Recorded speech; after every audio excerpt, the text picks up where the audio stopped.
Alright, let's talk about why Paul Greene left When Calls the Heart, a decision that had fans both heartbroken and curious.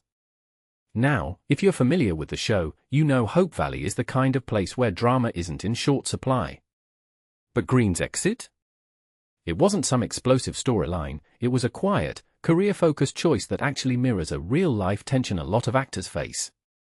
And honestly, the more I dig into this, the more I think his departure says as much about the entertainment industry as it does about his character, Carson Shepherd. So, Carson had this big choice: stay in Hope Valley and marry Faith, or take a surgical fellowship at Johns Hopkins. Classic TV dilemma, right? Career versus love. But here's the twist: I actually think this storyline worked because it felt grounded. Unlike some over-the-top soap opera exits, this one mirrored real-life trade-offs. And that's what made it bittersweet instead of just frustrating. It wasn't about betrayal or tragedy, it was about ambition. And hey, isn't that a narrative we don't see enough in shows dominated by romance tropes? But behind the scenes? Greene was juggling his own version of this conflict. He left to pursue projects like producing a film he'd been sitting on for 2 years and being present for his son's birth. And I have to say, this struck me as a rare moment of transparency. Actors often talk about creative opportunities, but how many actually prioritize family in an industry where schedules are brutal?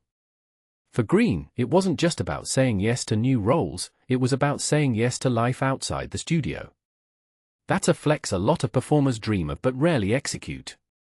Now, here's what fascinates me: his post-Hallmark career. He dove into Christmas movies, a Hallmark staple, ironically, and started writing a parenting book. Wait, so he left a steady gig to do more Hallmark projects? At first glance, that seems contradictory. But if you zoom out, it makes sense. By exiting a long-running series, he freed himself up to cherry-pick roles and explore passion projects like his podcast and fitness coaching. And honestly, isn't that the ultimate hustle? Turning a TV departure into a diversified personal brand? I'd argue this move was way smarter than sticking around for another season of the same.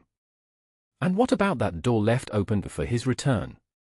Greene hinted at it during a podcast, mentioning time jumps and off-season changes. But let's be real, TV comebacks are never guaranteed.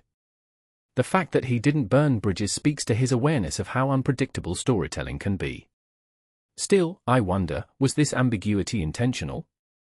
Or is it just the industry's way of keeping options open while moving on?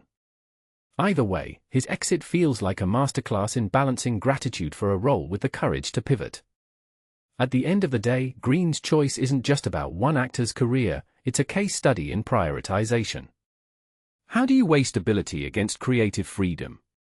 How do you exit a role without alienating the fanbase that loves you? And why do we, as viewers, get so attached to fictional towns like Hope Valley anyway? Maybe his departure reminds us that even in feel-good TV, growth requires letting go. What's your take? Drop a comment below, and don't forget to like and subscribe if you're here for the drama, real or scripted.